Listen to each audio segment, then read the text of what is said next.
Hey YouTube, Kira Qualia here, bringing you all an update to my Cardfight Vanguard Granfia deck profile for post-Evenfall Onslaught. We got some pretty good support for the token gauge deck, or the plant gauge deck, that focuses on being able to call out a good amount of tokens to support our main go-to Vanguard, Lavian Lord Granfia. We only really got 2 new cards for the deck, but I have been changing up some of the numbers for this deck, with the new Rosarium Fairy being very, very useful for the entire plant gauge setup that this deck is meant to do. So I figured an update was due as well till we get around to set 13, which I believe we will have even more support for this Stoicheia deck. So without further ado, let's go ahead and get started with the deck profile. So we'll go ahead and go through the ride deck. Our starter is Kind Lordling Granfia.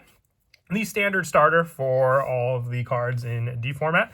Our grade 1 is Future Suzerain Granfia. When rode upon by Genius Wise Wolf Granfia, you may call a plant token. So the plant tokens are just used in the deck for their initial setup, but they'll also be used when we have the Noblesse Rose token on the field as well.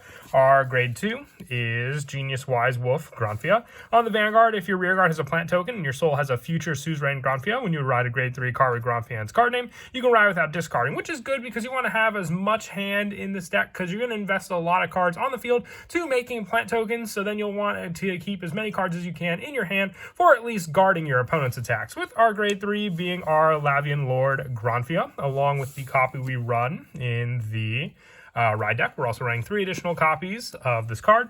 On the Vanguard circle, once per turn, you can Soul Blast 1. All plant tokens on your rear guards become plant gauges. Call a Noblesse Rose token to your back row center rear guard and put all your plant gauges on that unit. So the buildup of the plant gauges also helps to get out this Noblesse Rose token. It cannot be moved to other circles, so it'll stay on that back row, the rear guard. It gets +5 for each of its units gauge. And when you retire cards as cost, it can be paid by retiring a plant token rear guard, and can also be paid by discarding plant gauges. So you have this ability as well, just to use your retire effects by just removing plant gauges off of this card as well. And then all of your plant tokens become your plant gauges as well for that Soul Blast of 1. So then you have the Noblesse Rose token for your rear guard setup for your cards to begin with as well, for each and every one that you place on that card. You also have the option for your, when you would place a token on rear guard, you put it on this plant gauge instead. So you won't get any other tokens on the field, but they'll all stack up onto that token on the back row center rear guard.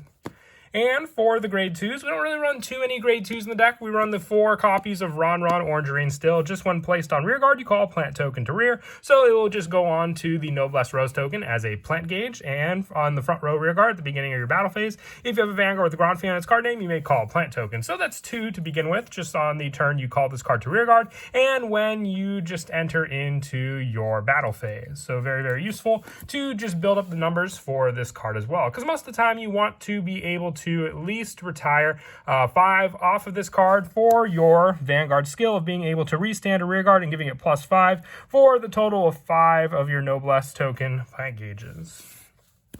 And then also for the rest of the grade 2s, I run 2 copies of Prod Pollen Raphaelis. Now, I'm not running any of the orders anymore that call plant tokens. I just find units that you call out that call plant tokens to be much better, because on top of the fact that you're getting a unit and the tokens, you have this unit to utilize on the rear guard as well. When you use an order, you're just really getting the tokens, so you're missing out on a potential rear guard as well. That's why I prefer the Prod Pollen Raphaelis compared to the Orangerine order that we would normally run to give us more plant tokens on the field. For the grade 1s, and we run a lot of grade 1s in this deck, they're just so good for the initial setup to begin with. So for those grade 1s, we're running 4 copies of Rosarium Fairy. This card is the new card we got from Evenfall Onslaught. When it's placed on rear guard, retire another rear guard and call up to 2 plant tokens to rear guard. So the retire cost of your Noblesse Rose token can come into play here. Getting rid of one of the plant gauges just to get 2 back definitely does help. well. And on the rear guard, when this unit attacks, if you have a Vanguard with Granfia or Leonorn in its card name, and your opponent's Vanguard is grade 3 or greater, choose one of your other back row rear guards and increase this unit's power by that unit's power until the end of that battle. Now, the Noblesse Rose token can hit some pretty big numbers all on its own, so being able to increase Rosarium Fairy by that number means you're attacking with a unit with a pretty strong numbered result against your opponent. Having that number, if you just say the Noblesse Rose token gets +5 for each of this unit's gauge, if you have at least 12 gauge on this card, that is a hefty 65,000 total that you'll be adding on to your Rosarium Fairy, giving you, if you have 2 Rosarium Fairies on your front row rear guards, some pretty big attacks along with the Vanguard attack that you'll have to begin with also.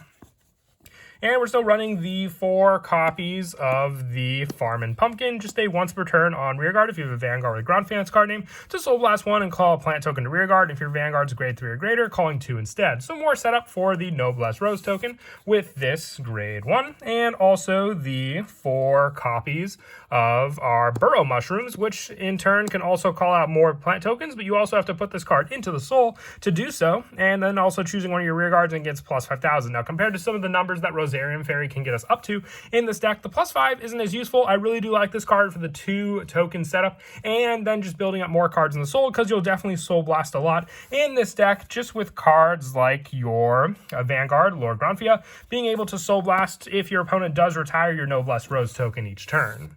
And then also the 3 copies of the Fairy of Candor Darien on the back row rear guard at the beginning of your battle phase. If you have a Vanguard with Granfia on its card name, call up to 1 plant token to rear, and if you have a Noblesse Rose token, counter +1 and draw a card. This card just helps with our draw power. A lot of the other cards that we spoke of so far were just the token setup, so being able to have an actual card that can at least give us draw power for the use of a counterblast, which we also haven't had much else that counterblasts aside from Prod Pollen Raphaelis in the deck. This is just another additional help card for draw power to go into our hands, with the last of the grade 1s for the actual staples aside from the Sentinels being 2 copies of the new Rosaria Inhabitant Chipmars on rearguard once per turn. When 3 or more plant gauge are discarded at the same time for the cost of your card's ability, this unit gets +10,000 till end of turn. It's just an added backup to cards like Rosarium Fairy, which can also get some pretty big power numbers, but having this card as a back row booster potentially as well, in line with some of the other ones we run in the deck. Once again, you have the Noblesse Rose token that you want on the back row center rear guard, but you just need some other opportunities for cards to be either an 18k attacker or a booster like this card when you're just using the actual mechanics that the deck is meant to do. With our other grade 1s just being 3 copies of Custodial Dragon and the 1 copy of Elementaria Sanctitude, just for the Sentinel lineup to go up against the triple drive decks, and being able to preserve cards in our hand with this Sentinel also. For our trigger lineup, I'm also running the 7 criticals, so 4 copies of Dual Pressure Dragon and the 3 Abyss Temptation. If you wanted to run the critical with the ability, you can always take out one of the slots here for those cards as well. And then the next one being the Frenzied Heiress, just more pressure with the front row with this card and an additional 5k guard. If you wanted to draw trigger, you can test it out, or even maybe go a 2-2 lineup with this card. But still, I am a big fan of the front trigger in the deck, even for early game pressure with all the tokens we call out. And lastly, the 4 heal triggers just being the Rhythmica Kiwi, and our over trigger being the Bless Favor over trigger for the additional heal power that this card can also provide. But that is it for the deck profile. I hope you all enjoyed. Really awesome, and I'm loving this Stoicheia deck more and more with the more I play test it. And I've noticed that I've been liking a lot of, Stoicheia decks, with Roroa being another one that I've been testing out a lot.